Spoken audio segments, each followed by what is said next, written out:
have been to Sri Lanka. I feel that before I start, part of my job I think has already been done by my convener, right? Because he had done a good presentation, very brief, what Sri Lanka is, right? As you all know that Sri Lanka is a very tiny little island. We are only 65,640, which is slightly bigger than Kerala. Kerala is 45,000 square kilometer and Sri Lanka is 65,000 square kilometer. But population-wise, we are much smaller. We are only 22 million population and Kerala is 36 million population. Right. That itself shows the scope of tourism in Sri Lanka. Right. Because we have a lot of empty spaces, lot of sceneries, and that makes Sri Lanka wonderful. You compare with Mumbai, right, one urban area. Mumbai population is 22 million, that is equivalent to our population. In other words, in Sri Lanka, where one person living, in Mumbai, 1,000 people living in the equal space. So that shows the sort of openness we have, and also that has influenced our population. And that is why you say, in spite of all our political turbulences, economic turbulences, perceived, I should say perceived. Even now, when you come down to Sri Lanka, you see people with a lot of smiling faces. Our nation is a smiling nation, right? Our nation is a smiling nation. Now, though we are very small in area, like 65,640 square kilometer, I should say that within that small area, we are packed with immense natural, cultural, and historical wonders. Right. One thing I would like to confess, one thing I would like to say that I am not an expert in tourism. Right. I have two of my colleagues seated, my either side. They are the experts. They will explain more on the natural and the other one. But I thought that probably I might touch a little bit on the cultural side. When you say cultural side, there are two aspects to Indo-Sri Lankan cultural relationship. That is, as you know, that our cultural relationship dates back to more than 2,500 or even 5,000 years back to the Ramayana days. Right? So two significant cultural relationships between Sri Lanka and India. One is the Ramayana trade, and the other one is the Buddhist trade. And you all know that Buddhism is a blessing given to us by India. Right? So even now, right, in my Mumbai, my 2 years of service in Mumbai, I have been interacting with Indian Buddhists. And Maharashtra is a state where you have 6.5 million Buddhists living in Maharashtra. And I have been interacting with a lot of Buddhist places, a lot of Buddhist temples, and also, the Buddhists themselves. And one thing I noticed, when it comes to Buddhism, unanimously, in unison, many of them feel that Sri Lanka could be the Mecca of Buddhism. For spirituality, each and every one of the Buddhists want to, make their presence in Sri Lanka, go to Sri Lanka. And when it comes to Theravada Buddhism, I should say that we practice, Sri Lanka could be the only nation, I should say that. But they also have to say that I am not a Buddhist, I am a Hindu. But still I have a lot of interest in cultural areas. And with that I can authentically say that Sri Lanka could be the only nation where Theravada Buddhism is practiced in the purest form. That you yourself have to come down to Sri Lanka and witness it, how we practice it. You will be amazed, and we could challenge even the pyramids of Giza. Right? So, and as you all know that Arahat Mahinda, that is King Ashoka's son, is the one who came with the message of Buddhism and gave it to, Devanampiya, one of our kings, and, the entire nation embraced. 70% of the population now, as of now, embrace Buddhism. And when it comes to Buddhism, I should say that there are a lot of similarities, though, especially particularly a state like Kerala, right? Though Kerala is predominantly Hindus now, one section of the population, I should say that because I authentically say that because I grew up in Kerala. I studied in Kerala. So I know a lot of cultural similarities between Kerala and Sri Lanka. So Buddhism is one area to be explored, not only by the Maharashtrian Buddhists, even the Hindus, right, because of the similarities involved. And also, I should say that the simplicity given to us by Buddhism, the elegance given to us by Buddhism, you can see it in our lifestyle. That is why I always say that our nation is a smiling nation, and you can see the people, in spite of all the troubles we have, right? They always smile, and especially they are very hospitable to any foreigners coming down. I always used to say that whenever you come down to Sri Lanka, the Sri Lankans would smile at you. Right? But you got to be careful. When a Sri Lankan smile at you, you got to be careful. You should not smile at him or smile at him or her back. You will get invited to his or her house for a lunch or a dinner, and you will be given a hot and spicy gastroeconomical shock. If you enjoy it, smile at them. Smile at them.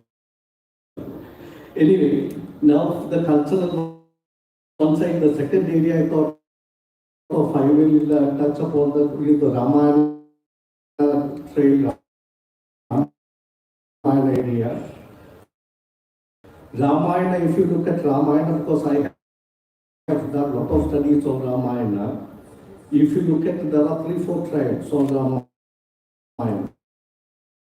One is the start with the Hanuman trail. Hanuman trail, how Hanuman, no, first you should start with Ravana's trail. How Ravana abducted Sita, supposed to have abducted Sita. Before that, I should caution you when I say all these things. We have 43 identified Ramayana sites in Sri Lanka. 43. But when I say 43 identified Ramayana sites, that doesn't mean that it's all archaeologically, historically proved. You know, as you all know, that Ramayana is an epic, right? And epic, my understanding of an epic is a little bit of history, little bit of mythology, and little bit of philosophy, all three combined together. And as you all know that for mythology, there is no evidences. There is no archaeological evidences. It is our conviction, it is our belief. And philosophy also, I mean, repeatedly once keep on saying something, it becomes a philosophy, you know, it becomes a philosophy.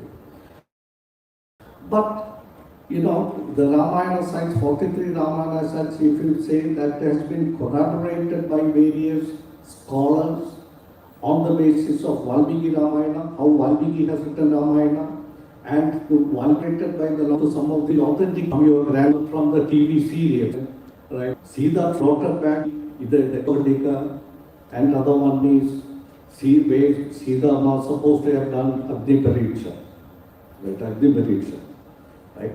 So these are the two, you know, when it comes to Sita's this one. Then comes Hanuman trail.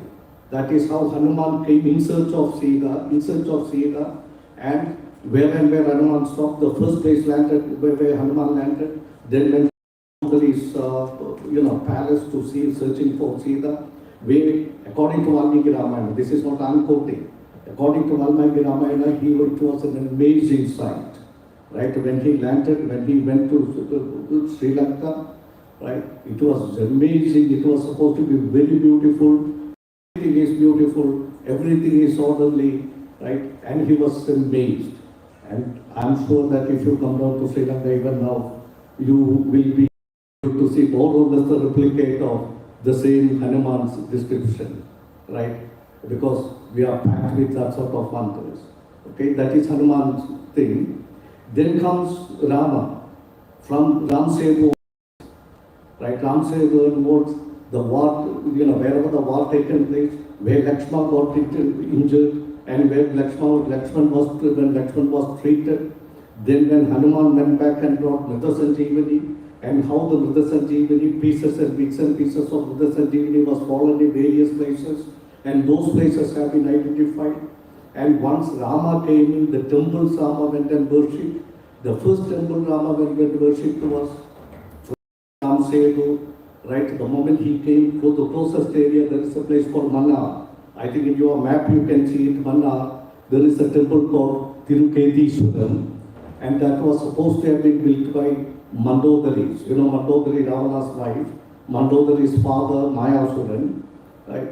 And that temple Rama first worshipped today, then came, after the war, Rama supposed to have been advised by Shiva and various, the Brahmin Pandits saying that because whatever said and done, Ravana was also considered as a, very intellectual and also very, with 10 heads means, 10 skills he had. So to conduct certain penance, and according to penance, Rama was supposed to have gone and visited few temples, right? And another temple is in Trincomalee. That is one of the most beautiful part of Sri Lanka, that is East Coast, right? The temple is slightly on a higher level, Tirukoneshwaran temple, that was supposed to have been built by Ravana, and Ravana's mother to come and worship, and even Ravana used to come and worship there, even Ravana came and worshipped there, and the additional site is, if you keep that slightly on the higher elevation, right, you will be able to see sometimes blue whales. Bottom city is at the edge of the ocean, right to the Bay of Bengal, you can see the blue whales, coming up and down and up and down and down. When it comes to blue whales, if you look at the map, the Sri Lankan map, what we have given, right around, you get humpback and the blue whales, right around.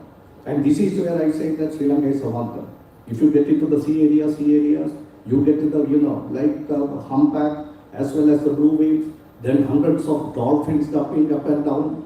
Then you have all sorts of menagerie of wildlife like coral gardens, then ornamental fish, sea turtles going. You will be able to even sometimes, feed the sea turtles. If you go 100 meters, 200 meters inside, you will be able to feed the sea turtles. As you feed the sea turtles, sometimes you will be surprised. The whales, will glide past you and go. Right? So it's so wonderful. Right? So that is on the Ramayana trail. And I think the rest of the things I leave it to my colleagues, when it comes to the natural and the historical areas, right? And why Sri Lanka is so beautiful, I should say that if you look at the topography of Sri Lanka, right, we have hills and more than hills. We are a nation blessed with 320 days of rain and 365 days of sunshine. And because of that, we have 132 rivers in a small area, 132 rivers and 165 waterfalls. And that makes Sri Lanka even more beautiful. Plus, of course, our smiling people. Anyway, I give it to my colleagues. Thank you so much.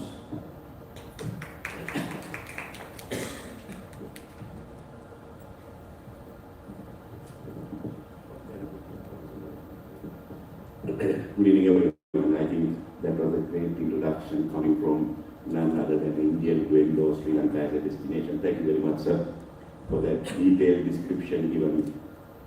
So once again, a warm welcome to all of you. This is the third roadshow that we are doing as part of our promotional campaign. We were in Kolkata, then we were in Ahmedabad, and today we are in Pune.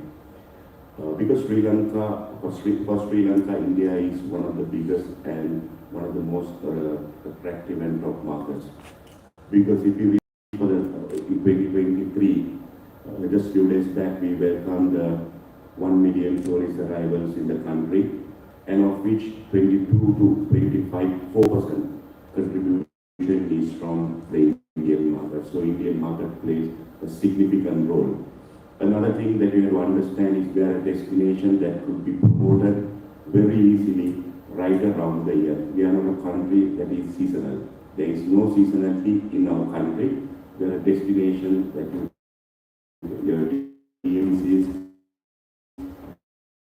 can promote 365 days of the year. There again, traditionally, Sri Lanka was known as a sun and sea market. But today, we have diversified into much more than that. You could talk about water sports, marine tourism, wildlife, Ayurvedic, cultural, religious, you name it. Basically, other than the snow, Sri Lanka can basically offer a tourist anything. So with that said, when we went into detail and checked why India as a destination is selecting Sri Lanka, we found through our research the regional similarities and the easy air connectivity and the easy visa process was one of the other three key elements that was really attracting. So I represent the Convention Bureau. Convention Bureau is the MICE arm of the Ministry of Tourism. As you all know, MICE stands for meetings, incentives, conventions, events and exhibitions. So like my colleague Nalin explained, Sri Lanka is not about sea and sun. We handle many of the corporate driven from the Indian sector as well. So far we have had many big Indian corporate giants having their corporate functions in Sri Lanka.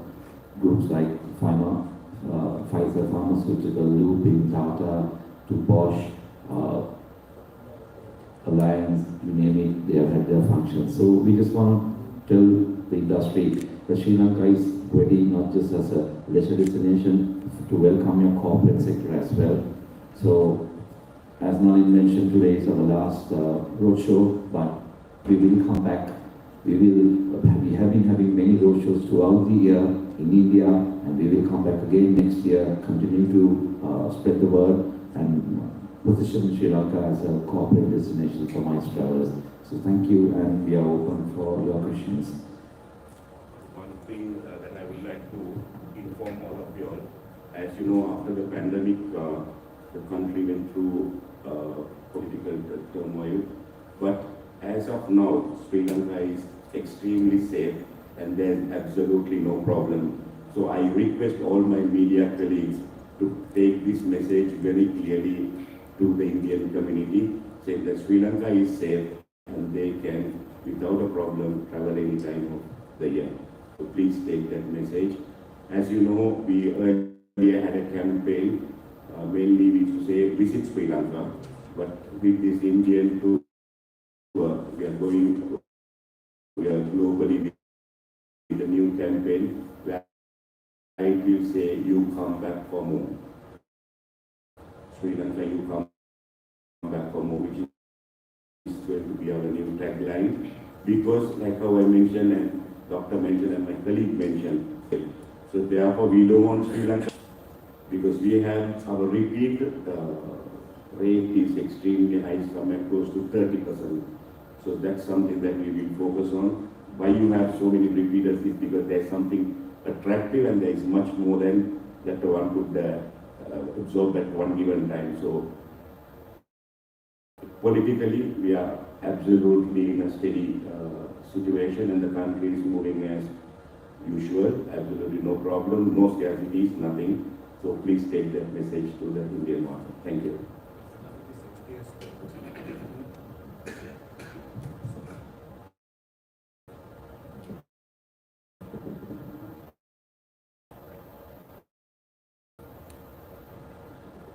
Because ever since our crisis started, for the last 2 years I should say that, ever since the crisis was there, this is one of the issues I have been facing in Mumbai. Wherever I go, even my social occasions or even my official occasions, even last week I was in Kerala, right, the place I grew up literally, right, I studied. There also wherever I went, the first question they ask is, how safe is Sri Lanka? So I used to smile at them. I just used to smile, as typical Sri Lankan, that is the first reaction we always get, smiling, right? We smile, right? I should say that I'm not denying the fact that we did not have any crisis. We had a crisis. But that crisis, I should say that that was mostly economical, right? When I say economical, I should say more specifically it was foreign currency liquidity issue. The moment foreign currency liquidity issue emerged, what happened was it affected all our import supply chain, including the petroleum products and pharmaceuticals, right? And these petroleum products means you know that what would happen, there was chaos in the country, you know, that people were waiting for the fuel at the fuel stations, and you know, then unfortunately for us, I should say that that is our fortunate as well as unfortunate aspect of Sri Lanka is Sri Lanka happened to locate in the most important geostrategic location in the world, right? So with that, what happened was some of the geopolitical stakeholders, right, this economic turbulence, or that economic crisis, not economic, the foreign currency crisis, what happened was it created into a bit of a political turbulence. I specifically use the terminology called turbulence. Why I say turbulence? Because any democracy on and off, now like if you look at India also, right, you get turbulences all over, you know, any given time. The turbulences means, you know, demonstration here, there, demonstration there, and the media, you know, give the publicity for it, and the opposition debate on it, and that has been going on. But unfortunately for us, as I said, what happened was, I'm not naming any nations, but some geopolitical stakeholders, right, manipulated the whole situation and converted the whole thing into a political crisis or into a political typhoon rather. And I should say that I'm not blaming any of you. The media has done the rest of the job, right? And people like us have to face, right, the questions like how safe is Sri Lanka? And I should say that when you ask me how safe is Sri Lanka, I should say that there are 65 major Indian companies invested in Sri Lanka. And there are more than 3,000 Indian executives, senior executives, living in Sri Lanka with their family members, right? The best thing is you ask any one of them whether Sri Lanka is safe or whether they are happy there or not. Unanimously, they will say that we are all very happy there. Because I know many of them. Because they enjoy high quality standard of living. The schools of international standards, hospitals of international standards, and I should say that the roads, homes, and garbage, and that is Sri Lanka. And I'm sure that they all, right, they will say. I think affordable tourism for us. What is that? Inflation rate is very high in Sri Lanka. You know, because of this one, before the crisis, Indian rupee was around 2.38. One Indian rupee was equivalent to 2.3. Now one Indian rupee is 3.4, right? So that way you benefit. And more than that, what happened was, if you look at our hotel rates now, even now, the pre-COVID, you know, the rates, like $100, $125, you know, for a 5-star room hotel, that still remains the same, right? So I think Indians stand to benefit. And the second thing is now Indian rupee is accepted in Sri Lanka, and UPI has been implemented, right? So it's ease of traveling is very high now. And to be frank with you, now our office is, you know, lot of it, we are getting lot of inquiries on destination weddings, and in fact 2-3 weddings have already taken place. And when Indian destination wedding means they book them. The entire resort, like 400 rooms they book, right? And it's huge money. They spend a lot of money, and we are very happy. Yeah, and film production as well. Quite a few, you know, South Indian films came, And recently, I think Ayushman Khurrana's one film came.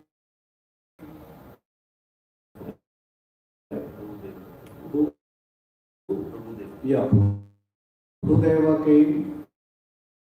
Right. So it's also taking place. Right. Now, what I am saying is,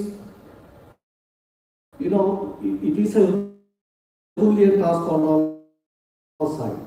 We have to break that, the sort of the mindset created by during that crisis time, especially in the Indian media.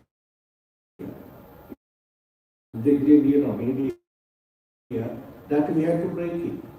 That I think only you let go and experience it. Or you have to speak to the people, who are living here. Right. Whatever I say, you say that normally, I'm not sure, I don't know whether you all will be looking at my nose, whether it is getting longer and longer and longer. People are all interested.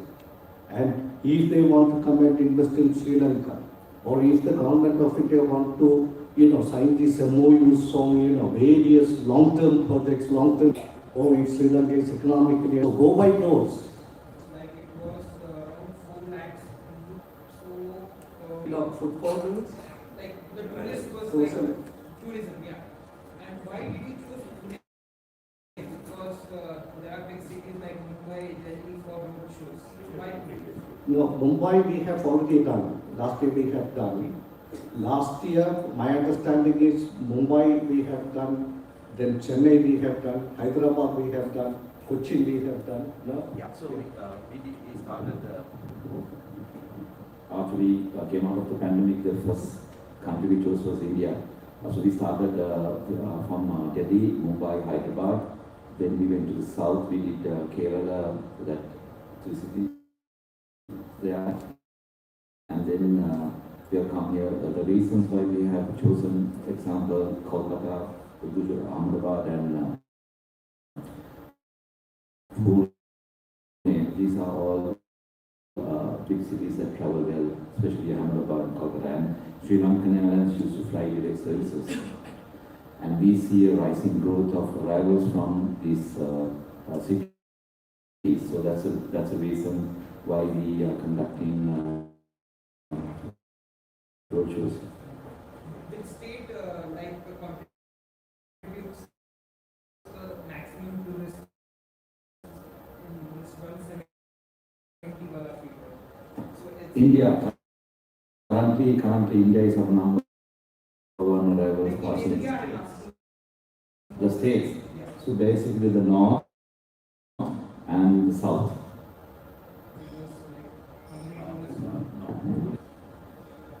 But still, I was surprised. I think of India, one of the newspapers, because I cover around 5 to 6 newspapers a day. So one of the newspapers, there was some statistics because of this Canadian issue, right? How Canada is going to lose out even because of these tourist things and all. Right? There was a report. There I was surprised. Sri Lankan tourists to India is 1.8 million. So when you look at the proportion, the population proportion for 22 million, out of 22 million population, 1.8 million Sri Lankans visiting India means out of 140 billion population, I think we expect at least, right, I don't know, you are, according to your imagination, the Indian tourists to come to Sri Lanka. so cost variation that you told, like it's a benefit for foreigners to visit Sri Lanka. So what is the difference, like it is as a trip for that mean, like it has become much more cheaper. So people will be more encouraged to visit Sri Lanka. What the doctor is trying to say is, we as a country, we have not become cheaper. It has become more affordable for the Indians because the rupee has devalued.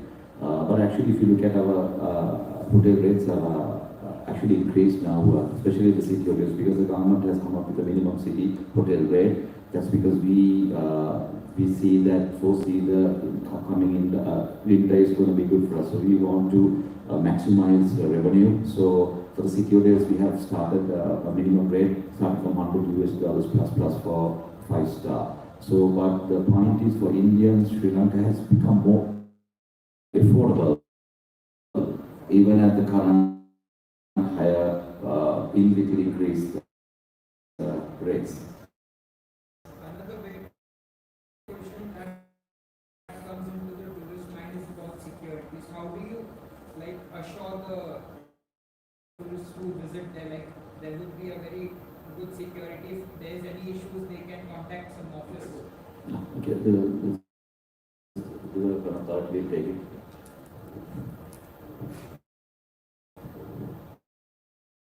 Well, I totally agree. I think one of the most important things is when you go to a country, you look for safety. So in that sense, if you really feel Sri Lanka police, that is the authorities have allocated a separate unit which function hand with Sri Lanka Development Authority, and we have identified especially the areas that the tourists travel, especially if you take the beaches, so we have police posts.